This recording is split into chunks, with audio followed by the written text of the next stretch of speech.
Lideramos el camino de la opinión pública y buscamos que la cultura del debate alcance consensos y soluciones a los problemas de nuestro país.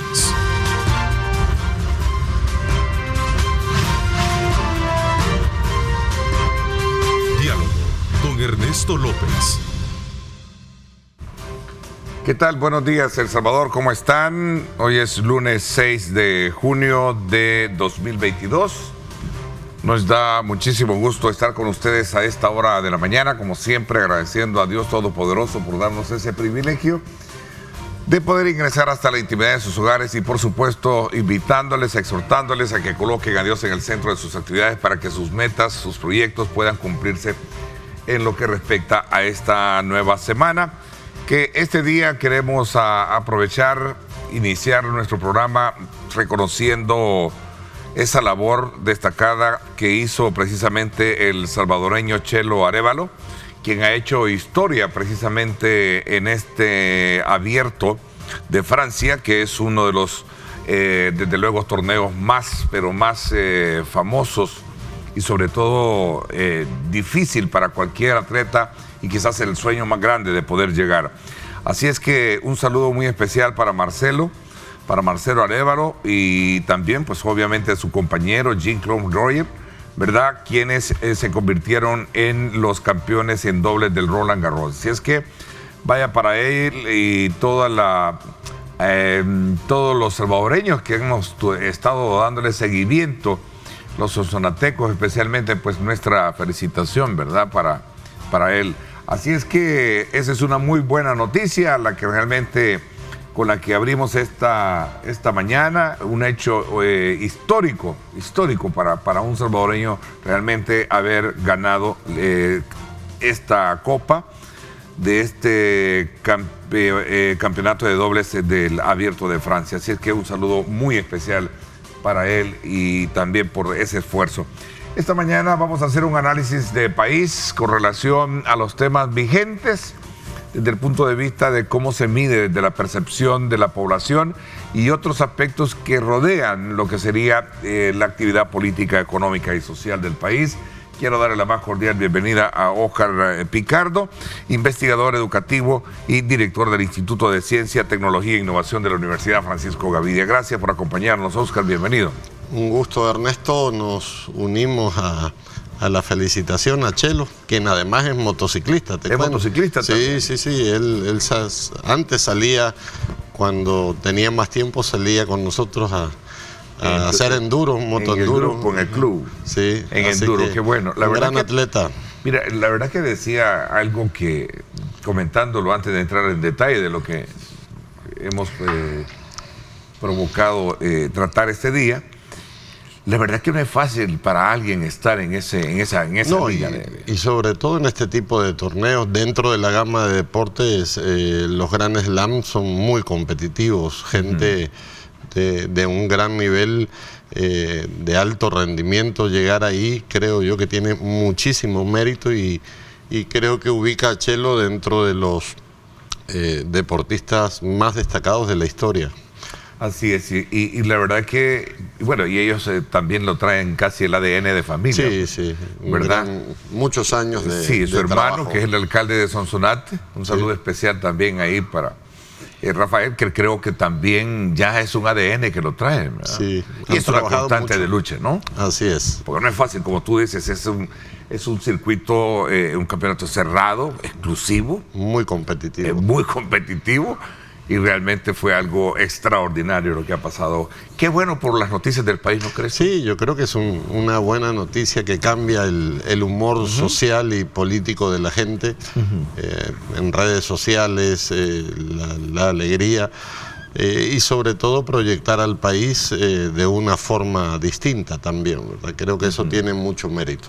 Ok, me parece que ese es el elemento también importante que resaltar, que ya no solo somos tan malas noticias, ¿verdad? Sí, así es. Sino que tenemos porque eso nos coloca en los ojos del mundo. Correcto. Y entrando en esa materia, he tenido días de querer conversar contigo y te agradezco mucho el tiempo que dispones para poderlo hacer esta mañana de día lunes.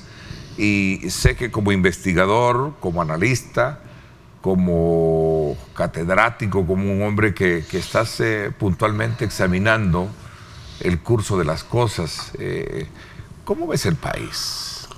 Antes de entrar en detalle, a ver las evaluaciones y todos los insumos que te llevan, desde luego, a construir una radiografía propia a partir de estas investigaciones. ¿No? En términos generales, digamos, hay como en todas las épocas, hay contrastes de luces y sombras, hay diversas señales democráticas y también hay particularidades, ¿verdad? En esta época, digamos, podríamos decir que hay un cambio fundamental justamente en el humor social y político de la gente. En 3 años de gobierno en esta coyuntura, casi ningún presidente en la historia democrática posacuerdos de paz había logrado un nivel o mantener un nivel de popularidad bastante alto. Y eso se debe a una serie de acciones y de circunstancias muy particulares, ¿verdad? Que han acontecido en estos 3 años y sobre todo en este último periodo con el estado de excepción, que como sabemos es un fenómeno que ha sido muy bien valorado por la mayoría de la gente, más no por todas las instancias, porque sí hay algunos colaterales de este estado de excepción. El presidente Bukele ha generado un contacto, una conexión con ciertos sectores de la sociedad, digamos, ha conquistado esa base social. ¿Y estos sectores son la mayoría? Son la mayoría. Desde el punto de vista socioeconómico hay una franja en la base de la pirámide de un 50-60%, que es a la cual él ha llegado a través de diversas acciones y también acciones de facto y también acciones comunicacionales. Sin embargo, también hay unos porcentajes menores arriba de esa pirámide que lo ven con criticidad, sobre todo sectores con niveles de escolaridad más altos o socioeconómicamente más acomodados, que no están satisfechos y que tienen una mirada más crítica desde su propia capacidad de analizar las condiciones democráticas, ¿verdad? Creo que estamos en una etapa que podríamos llamarla de disciplinamiento social, que es un proceso, digamos, bastante duro desde el punto de vista democrático, que es bien aceptado por unos y no tan bien aceptado por otros. Y bueno, ese es el producto de la nota alta que ha mantenido. Nosotros hemos hecho 8 encuestas desde que está Bukele en el poder, que son bastantes. 8 encuestas implica evaluar entrevistar a más de 10.000 personas. Y hay una constante, ¿verdad? Ese te iba a preguntar. Sí, ¿Hay una constante? Hay una constante en estas evaluaciones. Se ha logrado esa conexión. No quiero decir que sea buena o mala, se puede analizar desde múltiples puntos de vista, pero ha conquistado Bukele esa base.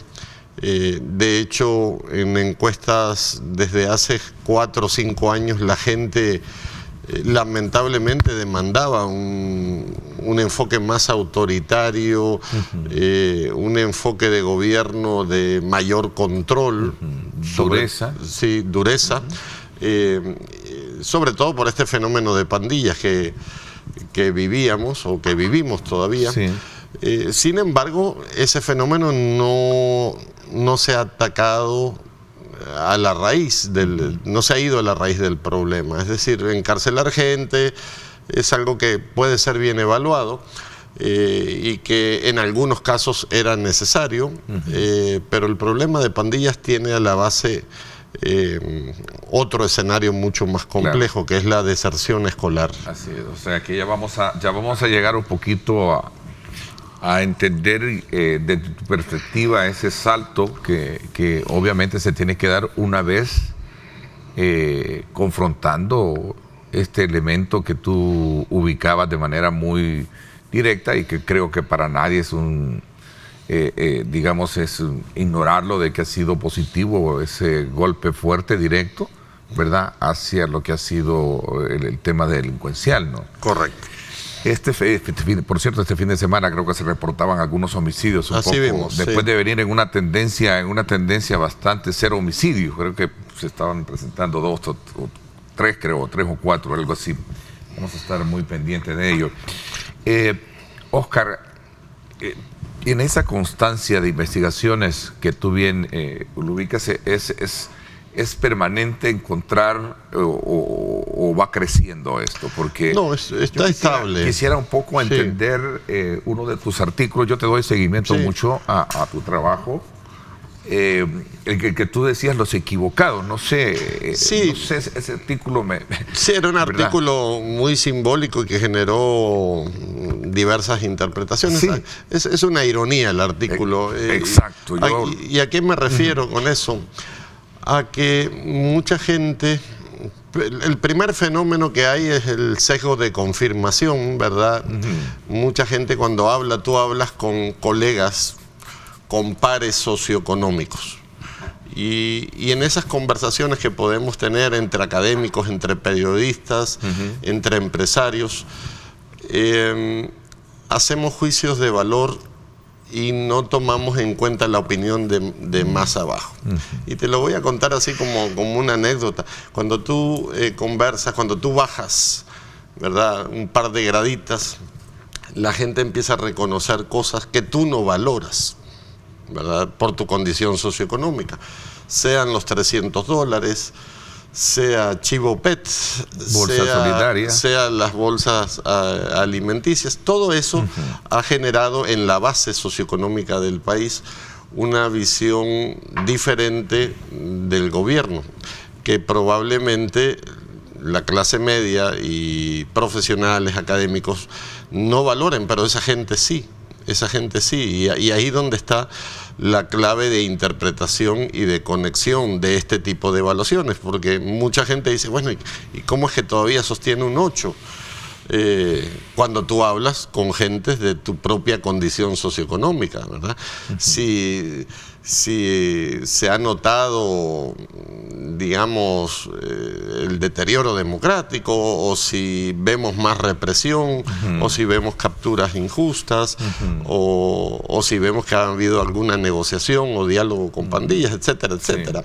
Entonces, claro, tú estás interactuando con gente de tu nivel y te estás equivocando en el análisis. Por eso se llaman los equivocados, porque tenemos que bajar a entender lo que está pensando la gente y por qué la gente está evaluando de una forma distinta. Mira, y el término, como tú dices, ¿verdad?, facultó, llevó a muchos a darle varias interpretaciones. Sí. O sea, en su esencia, me lo explicas ahora porque estás tú como actor, obviamente, explicándolo. Pero, ¿y esto de los equivocados son... ¿Es esa minoría o es esa mayoría o es esa clase media que hablas tú? Es tú hablas de la media. clase media, tú hablas del... ¿Verdad? Porque Es el mismo fenómeno. Porque la clase media también tiene problemas. Es el mismo fenómeno, Ernesto, cuando nosotros presentamos la encuesta, las cartas están echadas, y que pronosticamos 70 diputados. Nos decían que estábamos locos, que era imposible, que aritméticamente... bueno, lo común, que te compran, que están compradas, sí, exacto. vendidos, así lo dicen. Yo creo que con los años el hacer encuestas, las encuestas son datos estadísticos, cada una es una foto parcial, pero cuando tú tenés un conjunto de encuestas y ves tendencias, y hay una encuesta muy particular que hicimos ya hace 2 años, que se llama, 1 año y medio, que se llama El humor social y político, cosmovisión e ideología de los salvadoreños. Y ahí captamos la esencia de lo que está pensando el salvadoreño promedio, y vemos realmente un comportamiento casi religioso, ¿verdad? Casi religioso, casi como una secta estamos pensando como país. ¿Sí? hay una convicción en el presidente. Lo que el presidente dice que está bien para la gente. El sesgo de confirmación también.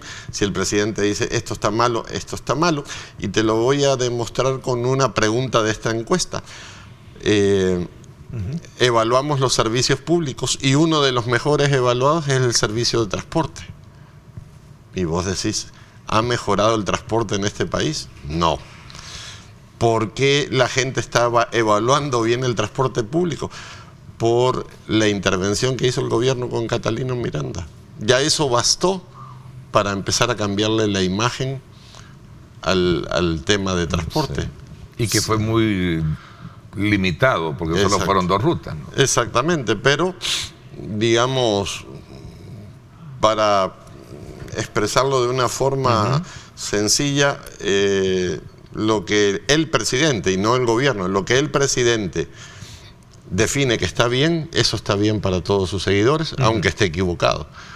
Y lo que él dice que está mal para la población, aunque él esté equivocado. ¿Y tú crees que hay equivocaciones per se que puedes en algún momento recoger a partir de estas investigaciones? Ahí, porque te decía al principio del programa, y lo aclaro a los televidentes, tenerte aquí con nosotros, después de reconocerte y agradecerte, más allá de irnos a evaluar el tema a conocer la encuesta, que ya la conocemos, es a interpretar un poquito lo que hay alrededor de todo. En este gobierno hay aciertos y desaciertos. Por ejemplo, es indiscutible todo el esfuerzo que se hizo por el tema de vacunas, la respuesta sanitaria con su crítica, con su registro de datos. La gente, creo que en términos generales la valora positiva, eso es indiscutible, ¿verdad? Las acciones, parte de las acciones de capturas de pandilleros también es muy bien evaluada. Lo mal evaluado es el daño colateral, ¿verdad? Pero, por ejemplo, el tema del Bitcoin no es aceptado ni en esta encuesta ni en otras, por el tema de la... Continúa siendo rechazado. Es el talón de Aquiles, la parte económica. El nivel de riesgo de país ha subido, las malas relaciones para obtener el financiamiento internacional. Hay muchas señales de las calificadoras de riesgo que nos dicen que viene una tormenta económica y que cuando llegue vamos a tener el nubarrón rápido y no vamos a poder responder si no estamos preparados. Entonces yo creo que hay luces y sombras, ¿verdad? Aquí no podemos actuar con el hígado, ¿verdad? Con fanatismo. La información que nos dan las encuestas son valiosas si se interpretan sin sesgo político.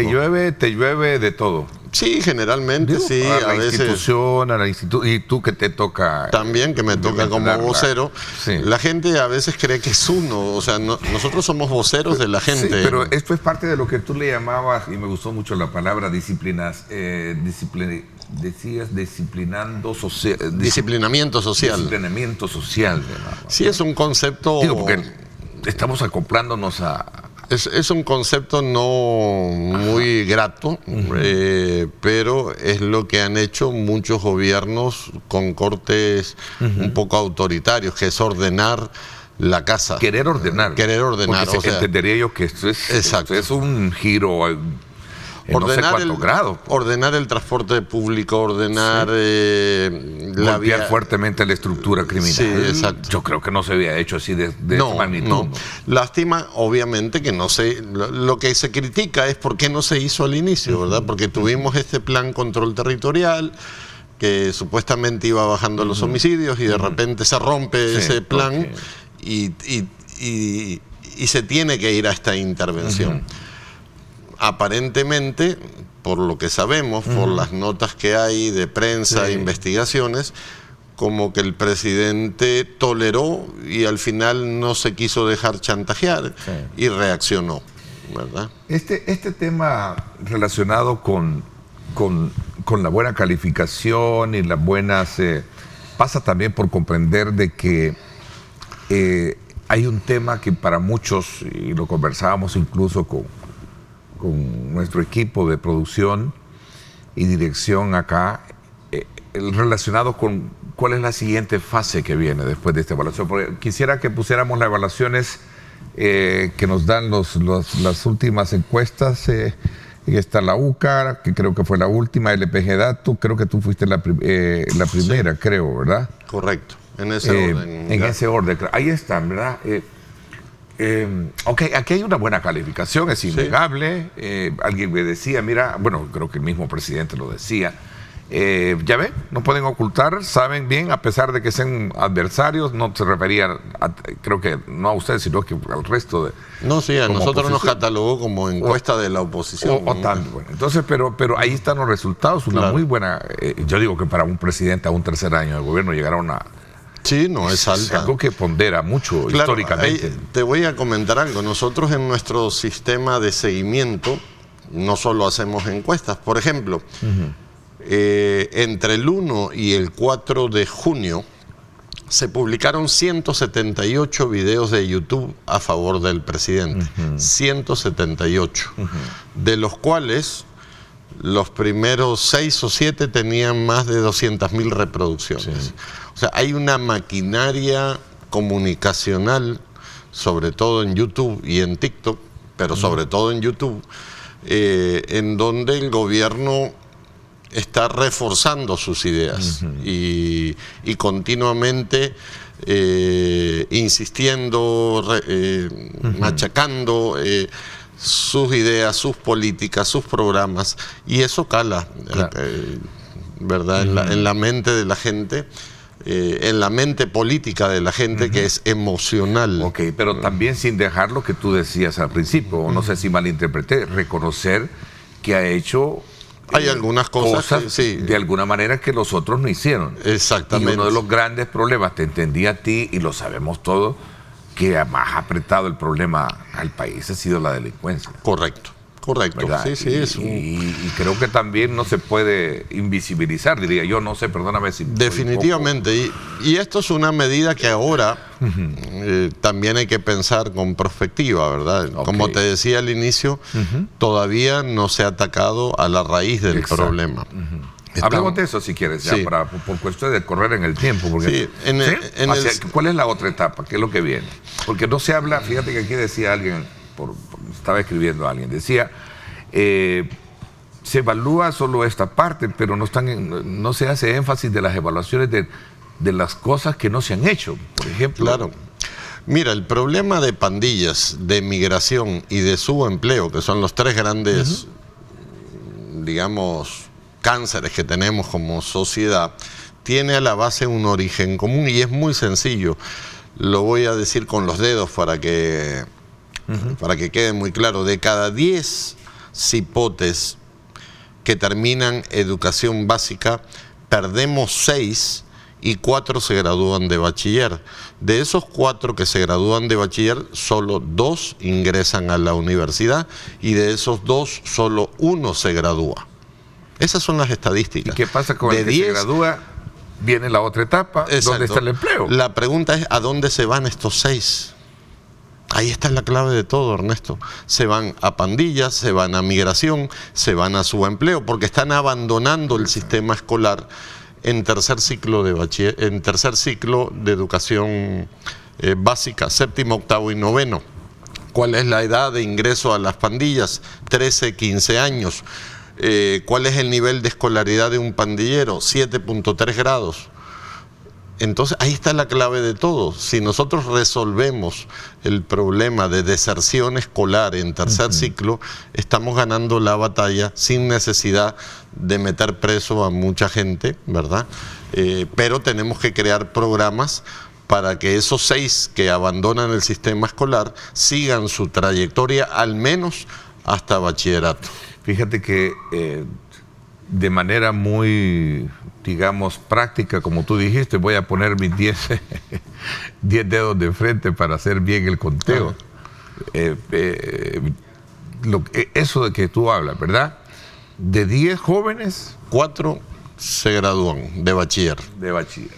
Pero se quedaron. 6 se quedaron, que son los que van a engrosar 3 grandes filas. Que es la parte más medular, socialmente Exacto. hablando, de qué Pandillas, hacemos con todos ellos. Pandillas, menores migrantes no acompañados y trabajo subcalificado, de subempleo. Sí. Porque si vos abandonás en 7º, 8º grado y no tenés ni siquiera bachillerato, no te pueden ofrecer un trabajo con más de $300 de salario. Mejor no lo puedes haber explicado, fíjate. Y el que se gradúa inicia el calvario del empleo.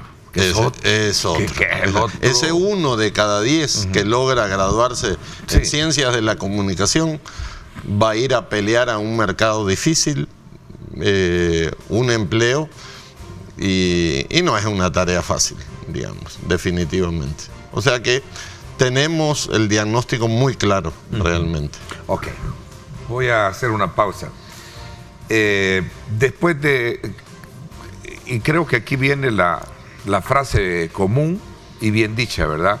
Una encuesta, si bien es cierto, es una fotografía de momento, pero también es un insumo para saber por dónde puede andar esa ruta de vuelo para hacer un buen despegue, un buen aterrizaje. Correcto. ¿Verdad? Que puede tener el gobierno. Tú decías, el tema económico. Entonces, ¿qué hacer con esos muchachos? ¿Cuál es la apuesta? Vamos a hacer una pausa y seguimos sobre esa línea para comprender mejor estas evaluaciones a 3 años del gobierno que se han hecho por parte de las universidades y en este caso muy en particular tomando como referencia la experiencia que tú recoges de esa constante investigación que hace a través del centro de estudios que tú diriges. Voy a la pausa, gracias por estar con nosotros.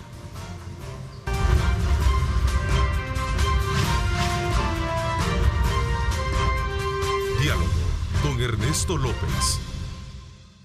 Gracias. Nuevamente agradecer a Óscar Picardo, investigador educativo y director del Instituto Ciencia, Tecnología e Innovación de la UFG. Te había dejado una pregunta planteada o en el análisis mismo que estamos haciendo sobre los resultados de qué es lo que viene, porque fíjate que cuando tú colocas el ejemplo práctico para decir, extra cámara creo que me decías, ¿qué representan esos 6 jóvenes en términos de, ¿cómo se le llama esto? Como de década, ¿no? Sí, en una corte anual, esta pérdida que tenemos equivale a cerca de 210.000 jóvenes. Es una cifra muy alta. Esa pérdida de 6 de cada 10, cuando tú ves el conjunto de la matrícula escolar, desde preescolar hasta 2º o 3er año de bachillerato, esa pérdida anual implica una especie de hemorragia una hemorragia demográfica que sale del sistema educativo y que representa cerca de 212.000 jóvenes en una corte.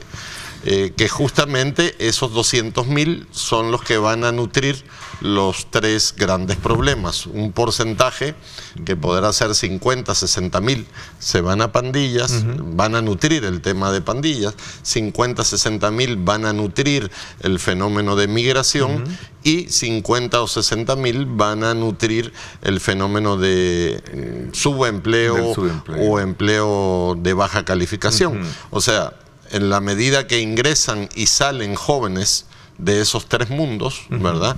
El sistema educativo constantemente los está alimentando año con año. Mira, Óscar, pero no se necesita mucha matemática para poder entender eso. Por ejemplo, solo en febrero había 1.700 menores, 1.700 o 1.900 menores no acompañados, capturados en una de las fronteras de Estados Unidos. De enero a febrero, 1.700 menores no acompañados. ¿De dónde salen esos menores? De ese porcentaje. De ese porcentaje. Pero esto se sabía desde hace, insisto, tomando como referencia la medición que tú planteas o ese cálculo, estamos hablando de décadas y esto se sabía desde un principio. Desde hace muchos años. 3 o 4 décadas que comienza este fenómeno de la... Claro. Eso es un fenómeno que lo estamos monitoreando desde inicio de los 90. En el año 2004 hubo un intento, un programa que se llamaba Edúcame, que intentó recuperar jóvenes fuera del sistema a través de modalidades flexibles educativas, pero como suele suceder, el programa se fue debilitando y volvimos a caer en lo mismo. Ahora, la situación económica del país puede ser un colchón importante para poder de alguna manera ir revertiendo todo esto, ¿cierto? Sí. Pero en las evaluaciones que se hacen, tenía yo ahí una recopilación, sigue siendo lo más desafiante, y más aún me preocupa lo que, como tú lo decías, ¿verdad? Sí. El mundo como que no augura una situación económica fácil si no nos preparamos. Por un lado tenemos el fenómeno global, económico, la inflación, el conflicto entre Ucrania y Rusia, la guerra, los precios internacionales del barril de petróleo, pero por otro lado también tenemos cifras locales, es decir, para empezar hay un desequilibrio entre, según el informe de país que presentamos, entre las exportaciones e importaciones. Estamos comprando mucho más de lo que vendemos como país y hay un desequilibrio insostenible. Las remesas también están pasando por un proceso de ralenti, de freno. El año pasado habían crecido un 24%, este año al mismo periodo un 5%. Y hoy por hoy tenemos una dinámica económica que la vemos bien, digamos, pujante en el comercio local. Sin embargo, por todos estos otros indicadores internacionales, el tema de riesgo país, se nos dice que viene una tormenta económica en el mediano plazo. Entonces, el precio del Bitcoin se ha congelado en $29,000, ¿verdad? Está bajo, entonces habrá que ver qué pasa en el futuro. Sin embargo, veo que en las encuestas la población pondera muy bien la toma de medidas paliativas. Sí, el tema del combustible, el tema de las 11 medidas también arancelarias. Correcto. ¿Verdad? Yo recuerdo que tú dijiste también que este conflicto de Ucrania nos iba a llevar en su momento a tener problemas del petróleo. Ahí está. Definitivamente. Ahí está, por cierto, parte de sus archivos. Pero la gente pondera muy bien el tema del régimen de excepción, ¿verdad? Que es lo que hablábamos, pero no quiero regresar a ese punto. Quiero ir un poquito a avanzar sobre el tema de la situación económica, que creo ¿cuál es la apuesta ahora sobre el eso? gobierno creo que ha diseñado soluciones en el corto plazo, ¿verdad? Como una respuesta con todas esas medidas. Y eso creo que es positivo y bien valorado, ¿verdad? Creo que manejamos uno de los precios más bajos de la gasolina a nivel regional gracias a esas medidas, ¿verdad? Pero hay un sustrato, ¿verdad? Hay un trasfondo económico que tiene que ver con la balanza comercial, con el tema de riesgo país, con el tema de remesas, que hay que prestarle mucha atención, ¿verdad? Eso la gente quizás ni lo entiende ni lo percibe, porque son temas muy técnicos y muy complejos y que de repente pueden tener una respuesta, ¿verdad? La inflación se está notando, ¿verdad? Poco a poco en los precios. Son factores que tienen que ver con dinámicas externas, pero también con dinámicas internas, ¿verdad? Sean especulativas o no. Oscar habla precisamente de que esta buena calificación al presidente le faculta, le favorece. En el caso de la investigación que ustedes hicieron, esta encuesta refleja de que puede tener un potencial fuerte para una reelección. Creo que la pregunta la formularon de manera directa. Explícita, sí. Explícita, sí, ¿no? Sí, hay un apoyo. A pesar de que es un punto controversial, y no quiero entrar más en lo controversial, pero es una cuestión legalista, pero hace una evaluación sobre eso. Sí, el fenómeno de la reelección, en estos días se publicaba un video muy interesante del historiador Héctor Lindo, de Fordham, que ha trabajado ese tema y lo conoce muy bien en la historia. Sabemos que es un elemento que siempre aparece en los periodos, apareció en el pasado inmediato, digamos, como una tentación para los gobernantes, ¿verdad? Le pasó lo mismo en Honduras con Juan Orlando Hernández, que se reeligió, de hecho, y modificó la Constitución y cambió los magistrados y cambió la Fiscalía, y al final terminó mal la historia, como sabemos. Pero sí, hay un conjunto de actores, pese a que la Constitución es bastante clara y señala que no se permite la reelección inmediata. Pero también hay un proceso de reforma constitucional que la podrían cambiar, digamos, ¿verdad? Eso no es un tema muy zanjado y muy claro. Y lo evaluamos y sí, hay más de un 60% que apoya ese proceso de reelección, que ve a Bukele como un presidente que debería de seguir, ¿verdad? Pese a esas controversias, a esa polémica, a ese debate que tienen los juristas también, y por cierto pondera en el caso muy particular de su esposa, ¿verdad? Correcto. Sí, nosotros hicimos una pregunta abierta, quiero aclararle eso, porque había gente que nos acusó de que nosotros pusimos las opciones de Bukele y Gabriela. No, era una pregunta abierta, salieron más de 50 nombres, pero obviamente los dos nombres más destacados, salió Durán, salió Castro, salió hasta Gallego, salió... pero los nombres con mayor significado estadístico fueron los de Bukele y Gabriela de Bukele, ¿verdad? Mira, ya para ir corriendo en el tiempo, porque se nos está agotando, muchos estudios, como por ejemplo la prensa gráfica, últimamente también lo sacó, y estoy haciendo un poco el comparativo, ¿no? Claro. Porque y también ustedes lo plantearon la vez anterior sobre el futuro de la oposición política. Sí. O sea, es demasiado. ¿Cuál es tu impresión? Y sobre todo, mira, lo medimos. Viendo los números, que pareciera ser que como que no augura una existencia mayor de eso. Nosotros medimos a cada partido si iba a desaparecer, si iba a resurgir.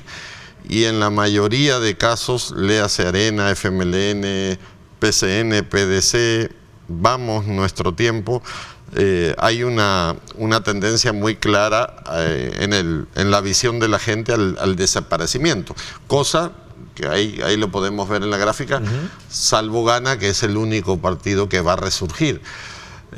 Pero si observamos atentamente, también todos tienen una cuota importante, Arena 22%, FMLN 15%, PDC 16%, Vamos 17%, PCN 18%, Nuestro Tiempo 13%, que dice que va a resurgir. Es decir, el desaparecimiento como tal no es real. Sí hay un debilitamiento significativo, una falta de visibilidad política significativa y sobre todo creemos que la oposición está como extraviada, que no haya el rumbo, no haya el camino de cómo competir políticamente con Bukele, y eso está claro en el estudio, ¿verdad? Cuando tú dices pareciera ser que en la oposición no haya el rumbo, no haya cómo, hay factores en esa investigación que te pueden llevar a comprender que liderazgo, no sé. Hay un autor que se llama Lakoff, que es un autor de ciencias políticas, que él, en uno de sus libros, La mente política, es un libro muy importante, él señala que hay cambios en la racionalidad política y que hay partidos políticos que siguen con una vieja racionalidad, ¿verdad? Con la racionalidad territorial, por ejemplo. Y hoy en día estamos en una racionalidad digital. Si tú no conquistas las redes sociales, no tenés presencia. Por eso es que hay 178 videos en YouTube a favor del presidente Bukele.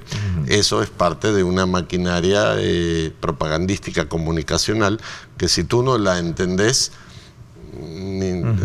creo que una vez lo dije aquí en tu entrevista, en las elecciones, esto es en una guerra en donde Arena y el FMLN andan con infantería y Nuevas Ideas andaba con cazabombarderos por el aire, ¿verdad? Creo que es la misma figura alegórica. ¿Y crees tú que esto se mantiene? Se va, digamos, estamos a las puertas casi de entrar a un proceso del otro año, Sí. estamos ya, creo que en diciembre entramos a... No se ve claro lo que están haciendo. Sobre todo, creo yo, Ernesto, hay una crisis muy profunda de liderazgo, ¿verdad?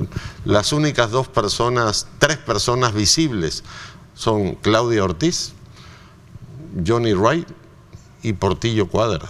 Son las únicas tres personas visibles de la oposición que tú ves en medio. El resto están desaparecidos. Mira, una última pregunta. Y este dilema, el presidente llega al dar su discurso a la nación y hacer la aclaración pertinente que para unos esto es, digamos, como dictadura, pero aquí no hay dictadura, lo que hay es liderazgo, ¿no? Hacer la aclaración puntual sobre eso, ¿verdad? Bueno, mira, todos los discursos en el pasado tuvieron una tonalidad, ¿no? O sea, los presidentes aprovechan ese espacio del informe a la nación para destacar sobre todo más. Nunca hemos oído un presidente diciendo nos equivocamos o quisimos hacer esto y no pudimos, etcétera, ¿verdad? Yo creo que hay que leer esto con cuidado, ¿verdad? También, porque todo lo que ha pasado políticamente es porque la gente lo decidió. Claro. Ahí no llegaron los diputados por casualidad. Fue una elección democrática. Fue una elección democrática. Exacto. Entonces, esto es lo que la gente, digamos, en cierta medida quiso. Y así son las reglas del juego democrático, ¿verdad? Okay. Obviamente se deberían de respetar ciertos cánones que a mi juicio no se respetan mucho, pero así funciona esto.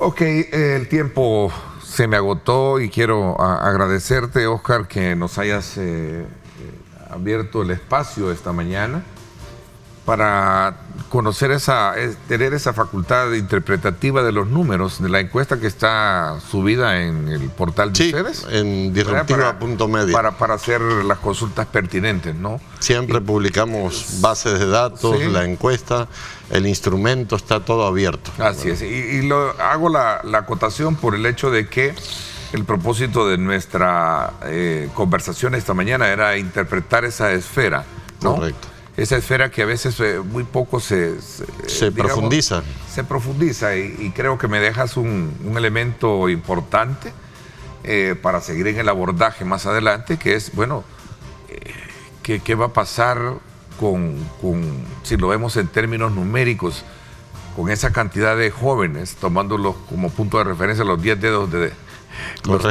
la mano, como tú decías, ¿verdad? Así es. Me dejó muy buena lectura esa cuestión. Y también el término de la disciplinamiento social. Disciplinamiento social, que es nuevo el término, por eso pero creo que es importante reconocerlo. Gracias por habernos acompañado. Un gusto, Ernesto, gracias por la invitación. Lamentablemente habíamos estado un poco complicado pero estuvimos la semana pasada con Julito aquí, Valdivieso, y bueno, siempre estamos a la orden. Sí, yo sé que tu tiempo es bastante ocupado, pero te agradezco muchísimo, logramos y esperamos más adelante en nuevos estudios seguirlos conociendo. Gracias. Nos vamos a la pausa, 7:20. Ya está por acá con nosotros también la ministra de Turismo, Morena Valdés. Por cierto, ayer concluyó el campeonato de surf juvenil, ¿verdad? Sí, interesante también los resultados y sobre todo hablando de la proyección del país hacia el mundo, ¿verdad? Con buenas acciones y buenos elementos. Vamos a la pausa.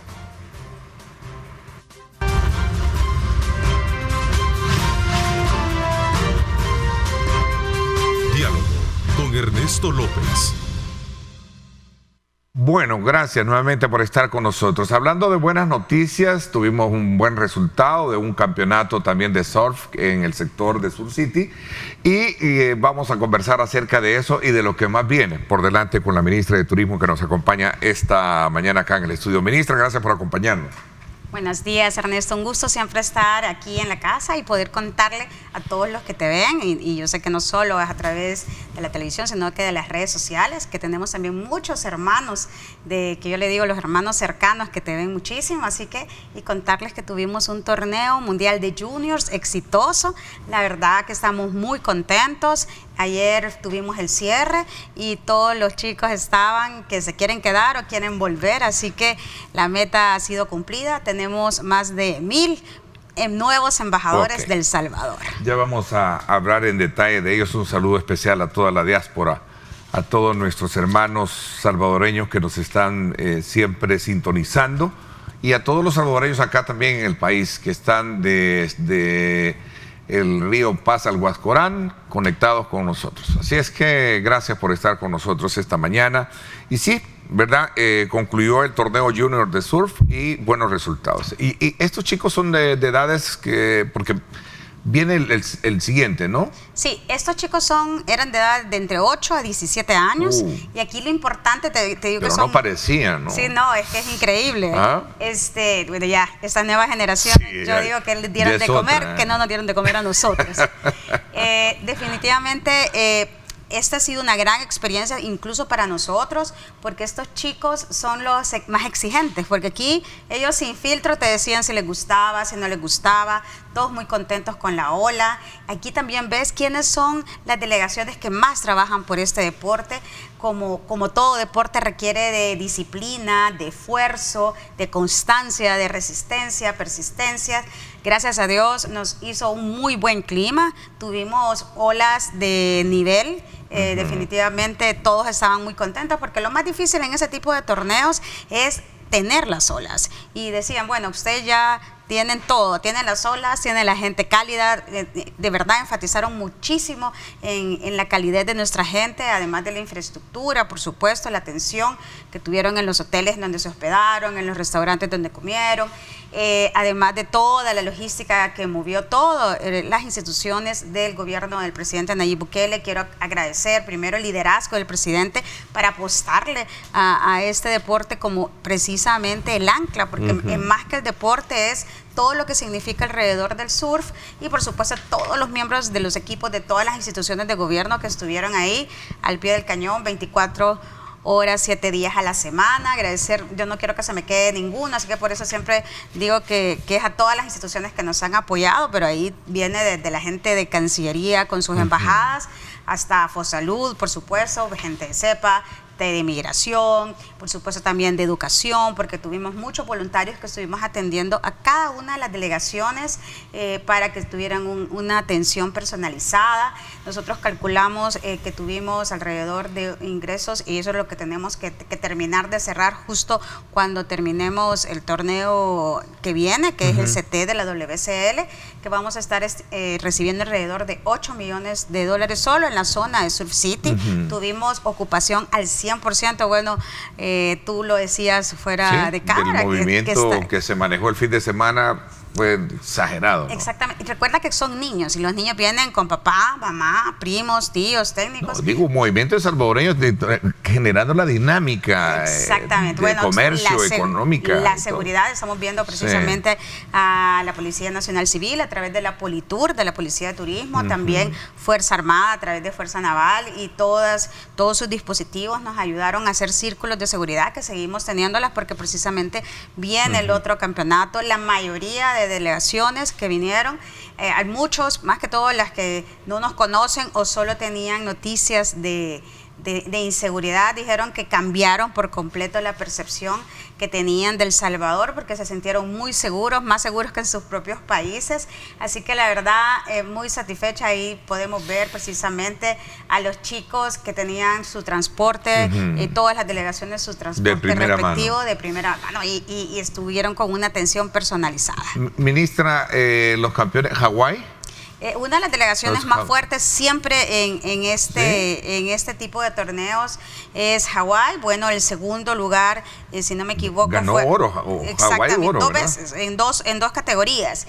Australia el segundo puesto, Francia es el tercero, Estados Unidos el cuarto, Japón, España, Brasil, Sudáfrica, Portugal y Canadá son el top 10 de este campeonato, y son los equipos que generalmente están dentro de los más fuertes en este deporte. Nuevamente nos coloca estas actividades en una ventana al mundo, ¿no? Así es. Yo quiero, antes de decir sobre el tema del destino, también felicitar a nuestra delegación, una delegación que precisamente inició hace poco, son las nuevas... La nueva generación de surfistas, ¿verdad? Exactamente, hicieron un papel de verdad importante. Obviamente ellos sabían que tenían una competencia de alto nivel de países, por ejemplo, como Francia, que viene trabajando el tema del surf desde hace 25 años, o España, o Japón incluso, que han tenido olímpicos y han trabajado muchísimo por todos los deportes. Entonces, definitivamente,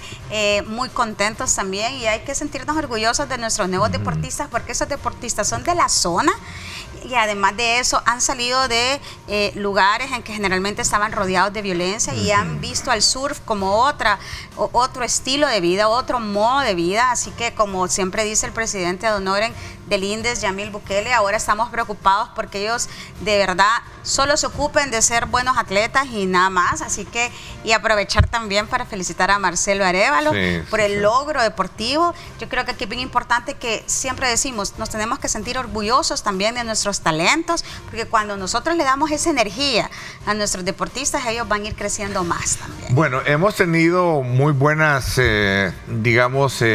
noticias en esto. También tenemos a la alpinista, ¿verdad? Arrué, que también coronó el Everest, que no es nada fácil también, ¿verdad? Y agradecerle a ella porque estuvo justamente en la inauguración del torneo, estuvo compartiendo con la delegación salvadoreña. Vamos a resaltar y a destacar también eso desde el punto de vista de cómo el país se ve allá afuera ahora, Así ¿no? es.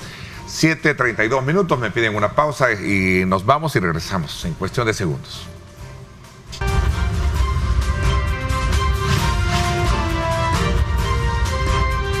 Diálogo con Ernesto López.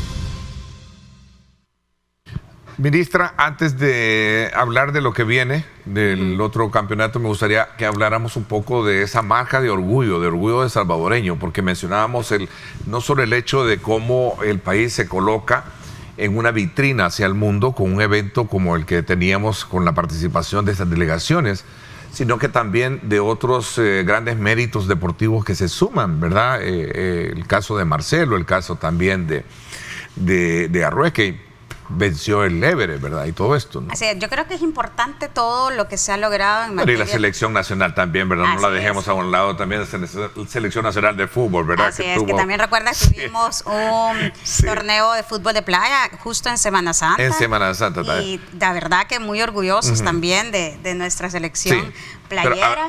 Y estamos teniendo un torneo de fútbol de playa que está haciendo por todo el país. Eso lo está dirigiendo INDES, entonces está dirigiéndose a Occidente, zona central, para central y oriental. Yo creo que esto es importante, fomentar ese orgullo, como bien dices.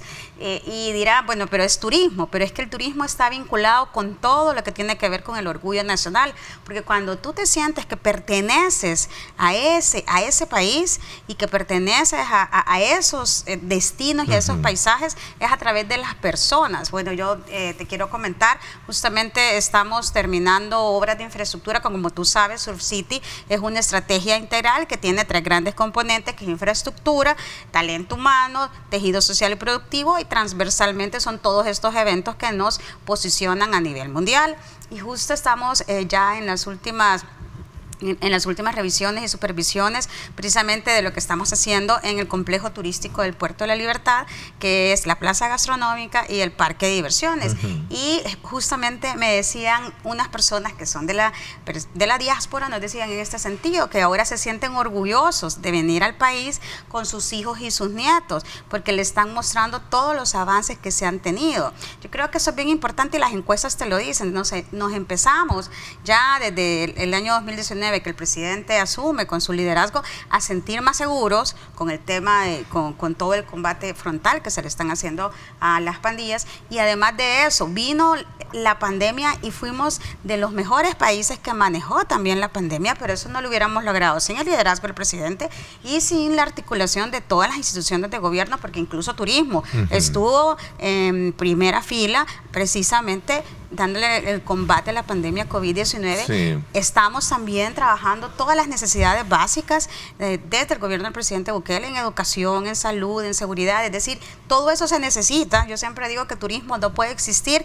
si no tenemos lo básico. Tengo un dato, casi 500,000 de turistas en el primer trimestre. Así es, más de 700. Más, 521,000. Exactamente. Al menos el dato que tengo acá. Exactamente. Eso es en el interno, ojo. Y en el internacional tuvimos más de 700,000 visitantes en el primer trimestre. Es un buen número para decir, estamos haciendo algo sobre eso. Y estamos recuperándonos. Es bien importante decir que nuestro país es uno de los países que más rápido se ha recuperado. Recordemos que la pandemia COVID-19 nos paralizó en el sector turístico.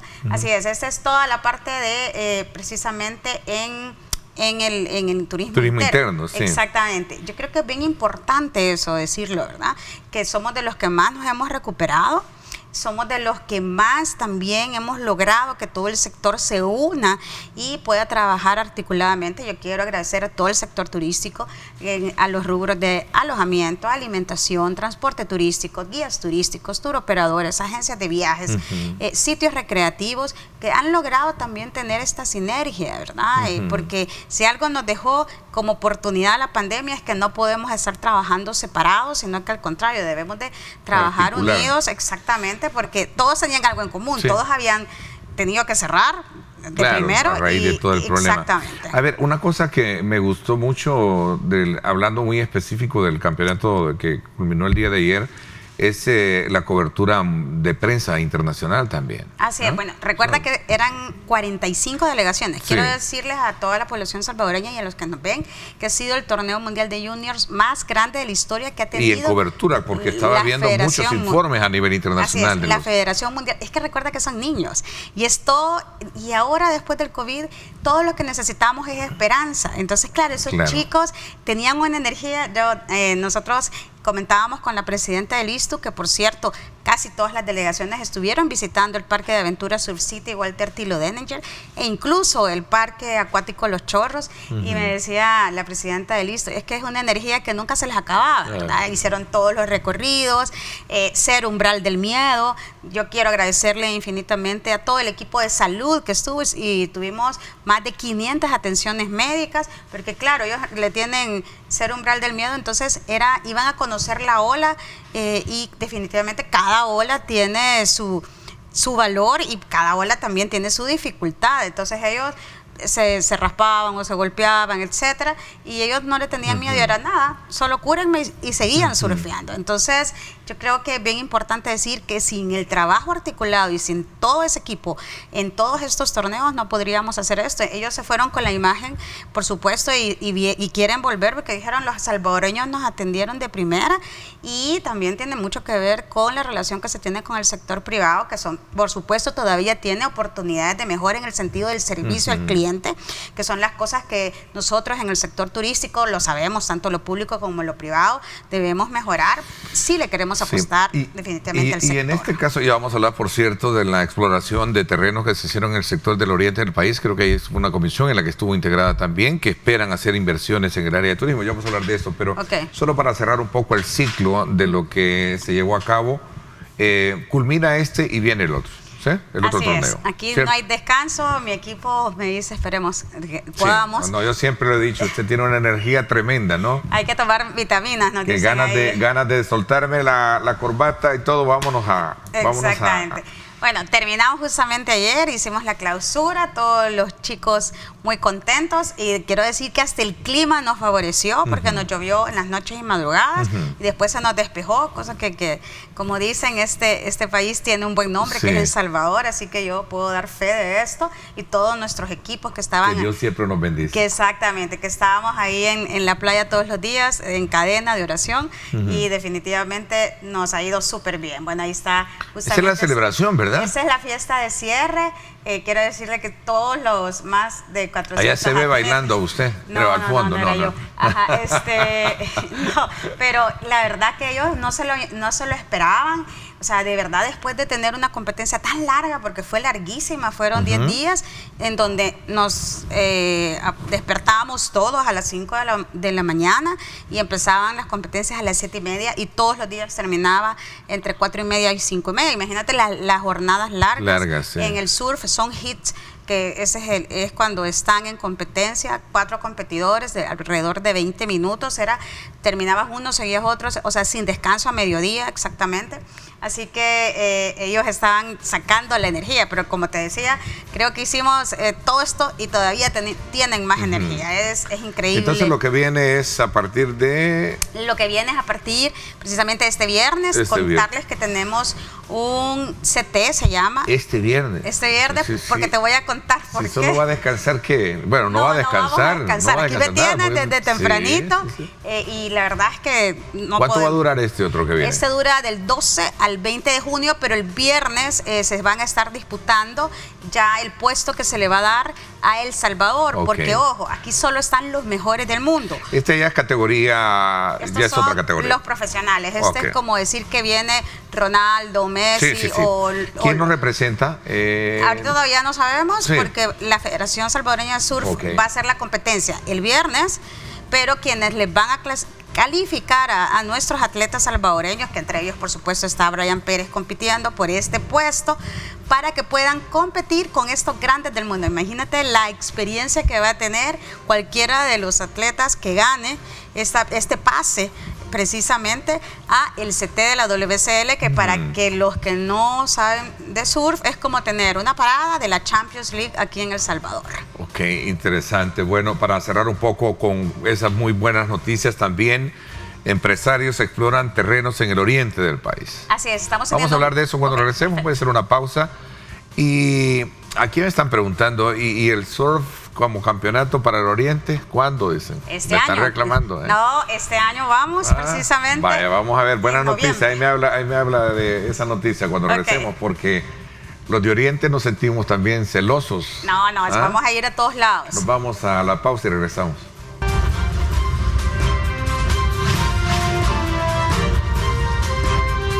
Diálogo con Ernesto López. Bueno, gracias nuevamente por estar con nosotros a esta hora de la mañana, que por cierto continuamos teniendo lluvias, desde luego en nuestra ciudad capital, creo que a nivel de territorio.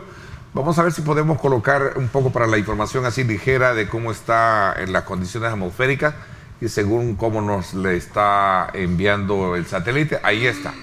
Vemos un sistema bastante posicionado de turbiedad atmosférica frente a nuestras costas. Sin duda alguna también esto tiene que ver, no para alarmarse, producto de lo que los expertos conocen o le llaman la zona de convergencia intertropical, que es normal en este tiempo de temporada colocarse frente a nuestras costas. Pero sí, en una aproximación más que nos da nuestro productor, podemos ver ahí la influencia que podemos tener de estos sistemas bastante agrandados y que pueden dar una cobertura de lluvias quizás para las próximas horas. Pero bueno, oficialmente hay que estar pendiente de lo que dicen las autoridades. A mí solamente escuchen y vean lo que dicen las imágenes.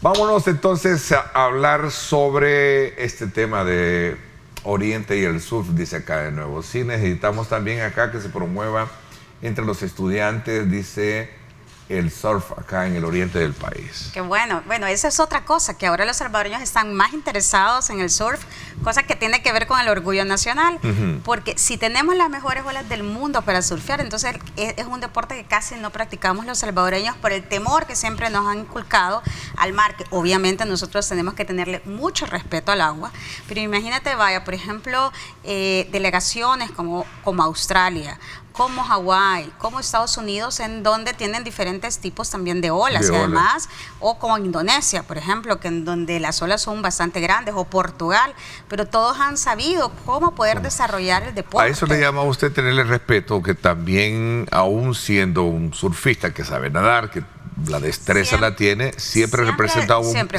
es un deporte de riesgo, ¿se le llama? Extremo. De extremo. Yo creo que es bien importante decir que todos los deportes o lo que tú practiques necesita de mucha disciplina, de mucho respeto y además de analizar muy bien, por ejemplo, en el tema del surf, analizar muy bien el clima, por ejemplo, o cómo están los tamaños de la ola, cómo viene el swell, que esa es la velocidad, las corrientes que podemos tener, es decir, es de estudiar. Yo creo que yo siempre comparo el surf como la vida, no solo te puedes ir a ir a remar la ola sin haber analizado, sin haber estudiado antes y tomar la decisión de tomar esa ola. Entonces Entonces, vamos a oriente del país para contestar la pregunta de nuestro amigo. Para que no se quede en deuda con nosotros, los de Oriente. Exactamente. Y yo creo que es bien importante que sepamos que el Surf City es el ancla y después lo conectamos con nuestros otros destinos. Por eso mismo es que todas estas delegaciones están viviendo otras experiencias en otros destinos, como escalar volcanes, como explorar también en ríos, en lagos, como hacer también otro tipo de deporte, otro tipo de experiencia, por ejemplo, en el Parque de Aventura Surf City Walter Tilodeni. Es decir, estamos promoviendo que ellos también visiten otros spots. Por cierto, muchos, por ejemplo, la delegación argentina, si no me equivoco, van a ir al oriente del país. Esperemos que el clima mejore, porque de eso dependía también. O sea, es decir, todos están interesados en conocer el país y hay una gran ventaja, todo lo tenemos cerca. Entonces, hay buenas olas en Oriente, entiendo, en una playa. Está, Las Flores, Punta Mango, La Vaca, El Toro, La Ventana, todos son muy buenas. Que con usted, ahí están.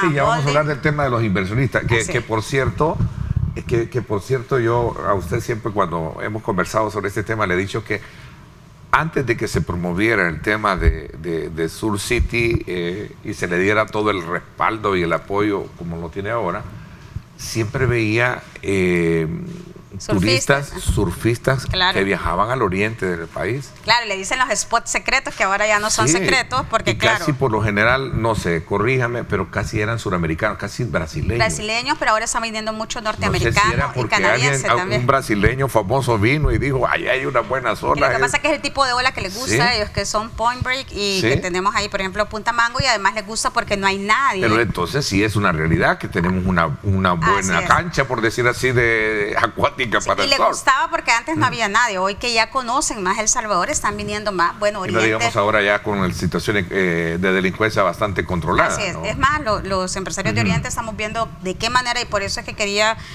también acotar esto, de qué manera hacemos ese desarrollo sostenible en el oriente del país, porque claro, como dice el presidente, de nada nos va a servir atraer más turistas si no tenemos buenas plantas de tratamiento de aguas residuales, una introducción de agua potable equitativa, de distribución buena de energía eléctrica en el oriente del país. Pues tenemos que trabajar muchísimo eso, porque empieza a crecer. No es como la Libertad, que ya creció orgánicamente. Es que en ese sentido yo creo que voy a hacer un llamado bastante vehemente para que el Ministerio de Medio Ambiente pueda ser más drástico precisamente especialmente en playas donde los ranchos en horas de la noche descargan sus aguas residuales a la playa y lo hacen en horas de la noche. Es parte de lo que se tiene que trabajar y precisamente. Eso debería de castigarse así drásticamente, porque hay denuncias que se reciben y uno también logra palpar, no voy a mencionar nombres de playas, pero donde se siente y se ve esa situación. Y precisamente eso, son de las cosas que queremos trabajar integralmente con el Ministerio de Medio Ambiente, obviamente con ANDA,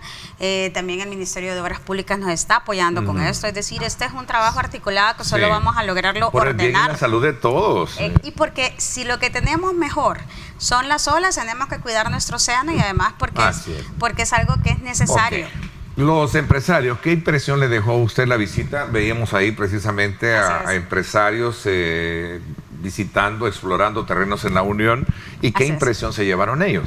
Mira, ellos estuvieron justamente después de esta visita que realizaron a la Unión, estuvieron en Surf City, en el torneo. Estuvimos caminando con ellos y ellos pudieron estar intercambiando experiencias, están muy interesados.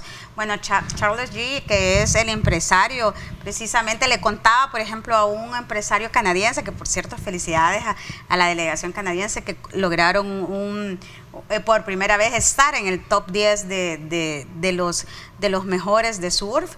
Y le decía a este empresario canadiense, yo tengo 3 años de venir, él viene desde el año 2019 que empezamos a hacer nosotros torneos, nunca había venido, le dice, El Salvador, te puedo decir, no se lo dije yo, se lo dijo el papá del niño surfista que ha venido y que es inversionista también. Le decía, este país tiene todo para que el sector turístico florezca. Y le decía, yo antes iba a México, ahora vengo a El Salvador para mis vacaciones con toda mi familia, porque son buenas olas, todo cerca, la gente amable, se está desarrollando, también le mencionó lo de las criptomonedas, y el presidente le dijo, él está viendo de qué manera también se desarrolla esto de manera sostenible.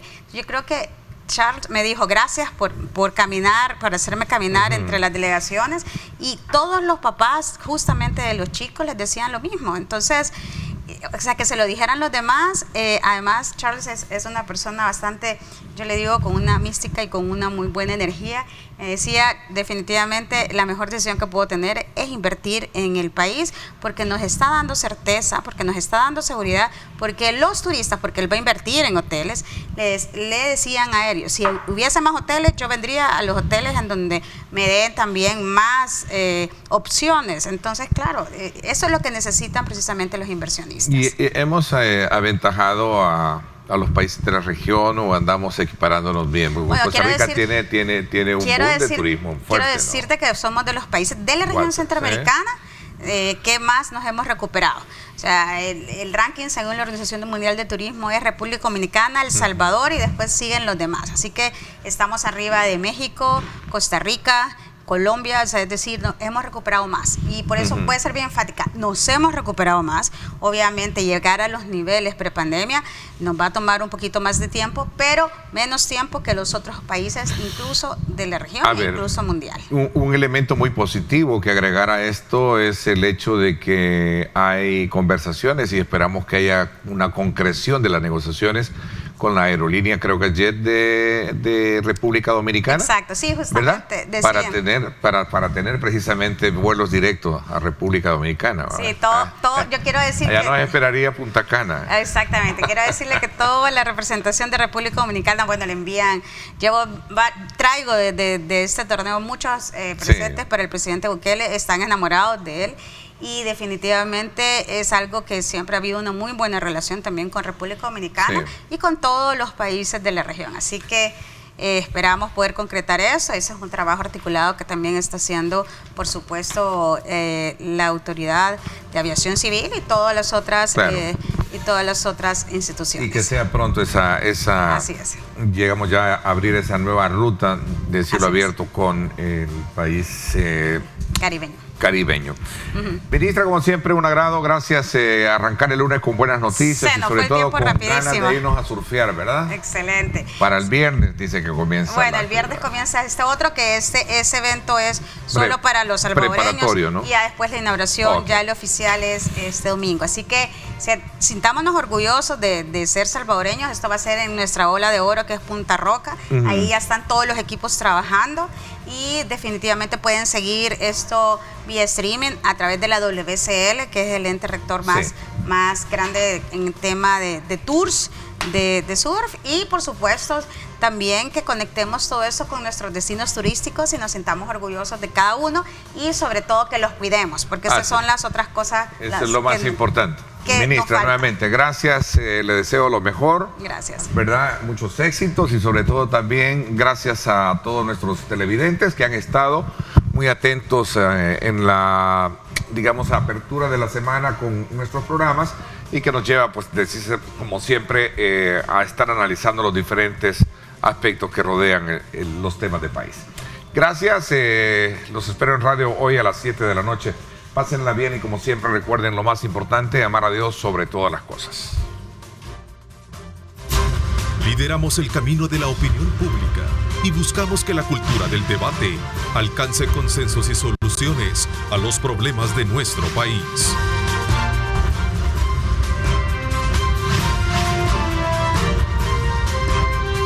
Diálogo con Ernesto López.